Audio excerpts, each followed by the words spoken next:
It's our Friday Daily Dose of Cope, and we have Eli Trunkston at the news anchor's desk filling in for the Leopards News Network.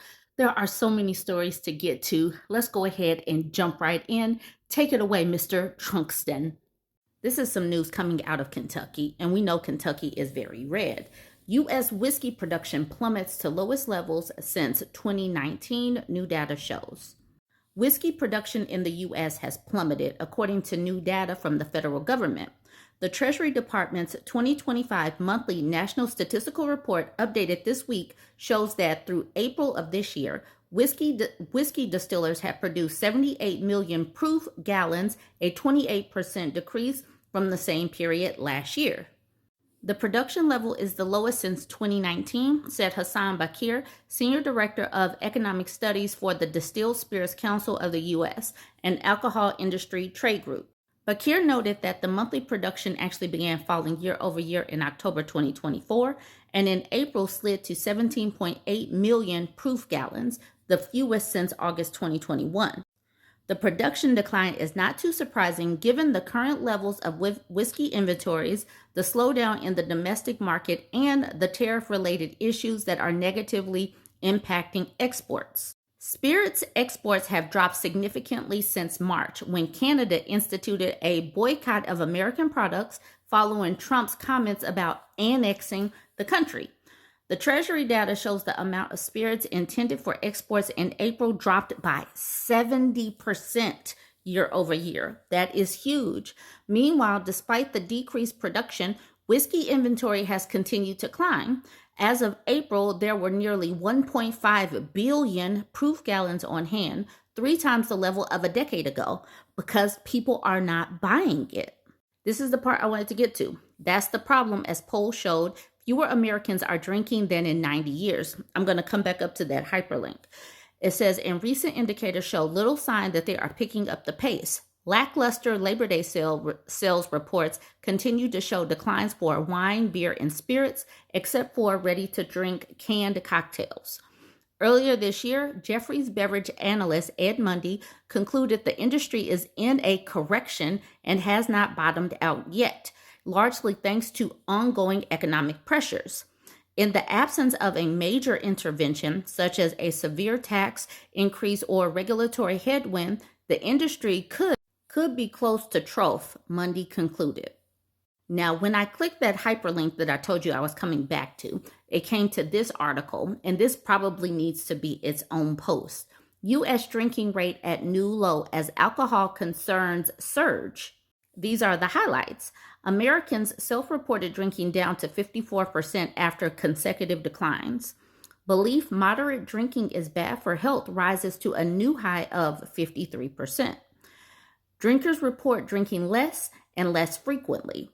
The percentage of U.S. adults who say they consume alcohol has fallen to 54%, the lowest by 1 percentage point in Gallup's nearly 90-year trend. This coincides with the growing belief among Americans that moderate alcohol consumption is bad for one's health. So, I have a theory, though, as more and more women decide to opt out of drinking. This is also coinciding with women opting out of dating because, in times past, alcohol was used to lessen a woman's inhibitions. So this is all very interesting to me, and that's the reason why I said this might need to be its own post. But I'm going to segue to the next topic.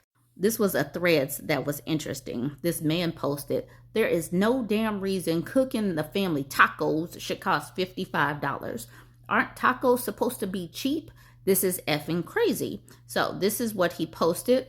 People started going through his posts and they figured out that he was a Trump supporter. They were like, dude, you voted for this. You can see at the top, it says Trump right here. So this was back in November of last year. Alt Hibby says, question, did you vote for Trump? If so, you got exactly what you voted for. And then this person, the man says, still better than what we had or would have gotten if he didn't win. And then Alt Hibby says, how so? Nobody would have gotten fired from their jobs for no reason. We wouldn't have tariffs that are absolutely taking us out right now. Soybean farmers wouldn't be going bankrupt because China would have still bought their yearly order of soybeans from them. All of these things are happening, and so many of these people still are not ready to admit that they did the wrong thing. So that's the reason why I continue to say they have to feel it for 2 to 3 years. I'm sorry, 3 to 7 years, my bad. 21 Raza says probably shouldn't have voted for the guy who thought he invented the word groceries. And he just continues to say better than the alternative. So that's the thing. That's the reason why they have to continue to touch the stove just a little bit longer. And you cannot rescue them. They have got to feel it for a while. All right, let's go to the next one. This is a post in the Leopards Ate My Face. It's titled, Neighbor on next door in my very conservative town is shocked that our taxes and gas prices have increased. People are losing their jobs, our small businesses, and even chains are shutting down while we spend millions to send our military against our own citizens.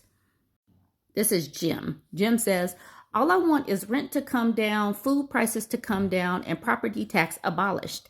I did not vote for this. And then Kay says, Jim, yes, you did.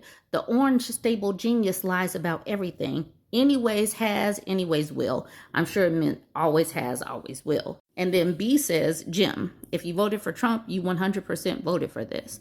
And then Brian says, you're right. And I regret every vote for these crooks. I'll never vote for another Republican until the party cleans out the criminals. They've ruined our economy and our nation. I wonder how long it's going to get other people to get to that point, especially if they're older, because the people that are older have little money, especially if they're on fixed income and if they're using Medicaid.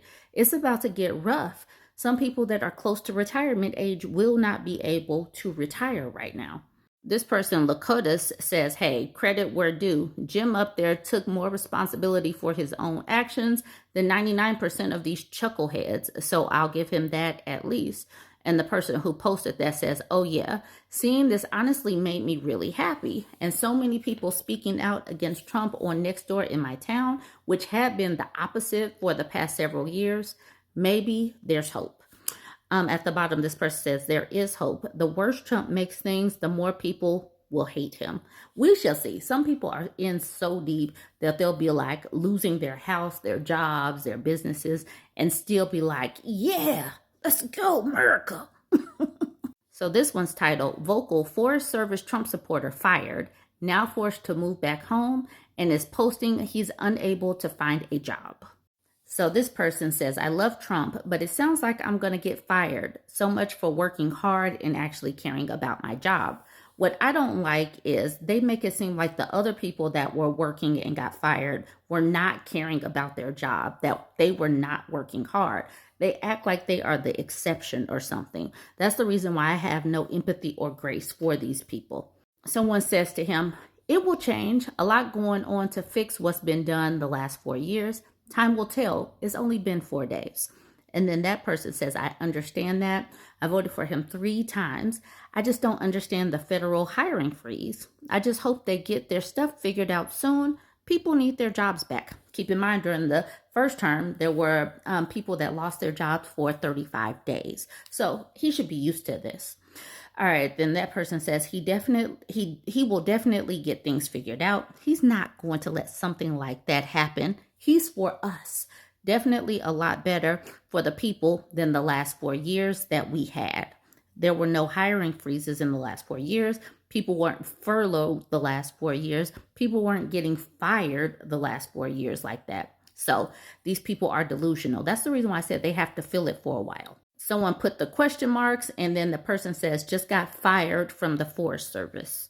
And now he's saying, can everyone please keep their eyes open for a job for me, please? I've searched Indeed endlessly, and there is nothing. Not sure what to do. I've gone 1 month without a job now, and I prefer not to have to dip into my savings. Thanks. The cool thing is he has a savings. That's better than a lot of people are. So he better get to dipping. Someone asked him, "What are you looking to do?" He says, "I honestly don't know. I just need a job. Nothing will compare to what I'm used to, so I'll just take anything to keep my head down till I get through this next chapter." I thought this thread's post was interesting. Elle says, "My MAGA mother was whining about how prices are going up." Her, "They were supposed to come down by now." Me, "How, mom? They put tariffs on everything." Her, "Oh, then they make it in the US so it's cheaper." Me, "So they're going to make sugarcane, bananas, chocolate, and coconuts in the US? How?" Her, "Well, I don't want to argue about politics." Changes the subject. And this is just like how people get so upset about college and how they say facts are liberal because they don't want to know facts of what's actually going on in the country. Like this woman doesn't want to talk about where things come from. That's arguing politics because liberal facts are, I don't know. Anyways, let me know what y'all think, y'all. Go ahead, like, comment, and share.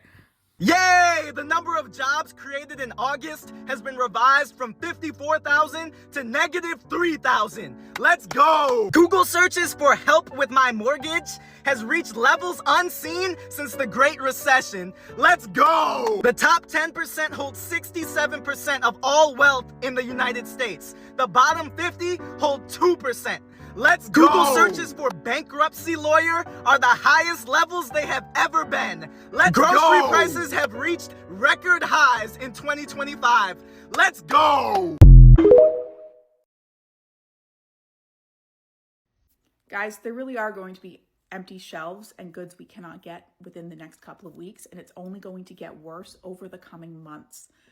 Here's the deal. The last ships from China are arriving in the coming days. They're not going to be sending anymore. They're not.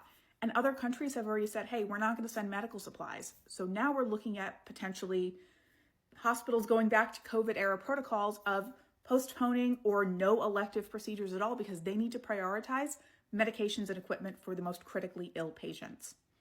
Rationing care. And it angers me because this is completely avoidable and completely self-inflicted, and it's going to hurt those who can least stand any suffering, the poorest and the sickest among us. And as a person with a human soul, that bothers me.